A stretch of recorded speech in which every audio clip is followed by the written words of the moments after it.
saya Intan Erlita dan kita kembali di Intan's Rooms. Nah, kali ini saya akan menjawab pertanyaan yang ada di kolom komen di YouTube aku. Ini pertanyaannya nih, menggunakan logika atau perasaan dalam menghadapi sebuah masalah? Ayo, mana duluan? Logika dulu atau perasaan dulu? Oke, nah ini penting untuk kita bahas karena jangan sampai kalian bingung nih kalau memutuskan masalah pakainya logika atau perasaan nih. Kita bahas satu-satu dulu nih. Peran logika itu apa sih? Yang pertama, logika punya peran yang sangat luar biasa, yaitu menganalisis ya. Dia biasanya nih logika akan mengidentifikasi masalahnya seperti apa, datanya bagaimana, terus mencari solusi yang rasional.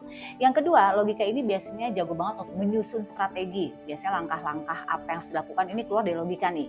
Kemudian juga nggak kalah keren ya, dia bisa memprediksi konsekuensi dari sebuah keputusan. Nah, terakhir peran logika ini adalah pengambil keputusan. Biasanya logika ini akan mengajak kita untuk mengambil sebuah keputusan berdasarkan data dan dari akar permasalahan. Tapi sebelum kita melihat dari logika, ternyata peran dari perasaan juga sangat luar biasa. Yang pertama, perasaan ini mempunyai peran sebagai motivator diri kita. Karena apa? Melibatkan perasaan, menghadirkan sebuah semangat dalam diri kita. Kemudian juga seperti ada antusiasme dalam diri kita gitu ya. Kita jadi lebih antusias gitu kalau dalam menghadapi sebuah masalah.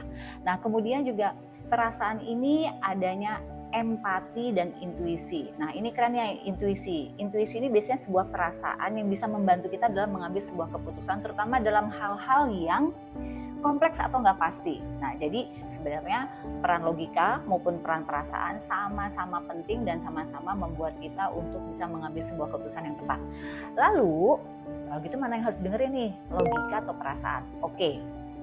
Ternyata kita bisa menggunakan dua-duanya. Pertama, kita butuh untuk mengidentifikasi masalah. Penting loh, kita harus tahu masalah ini akarnya dari mana. Jangan sampai kita nggak tahu asal mula penyebab dari masalah itu apa.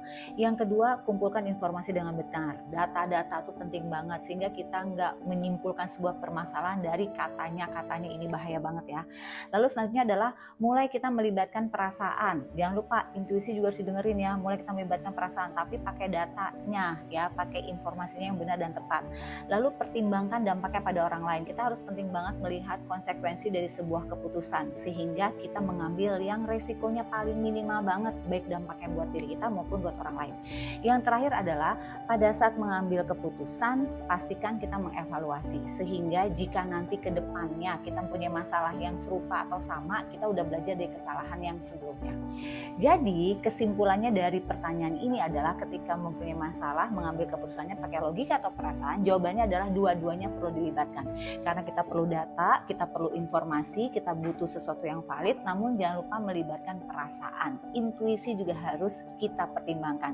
Sehingga pada saat mengambil keputusan yang memang sudah kita pertimbangkan matang-matang. Oke? Selamat ya buat kalian ya, libatkan perasaan dan libatkan juga logika kalian.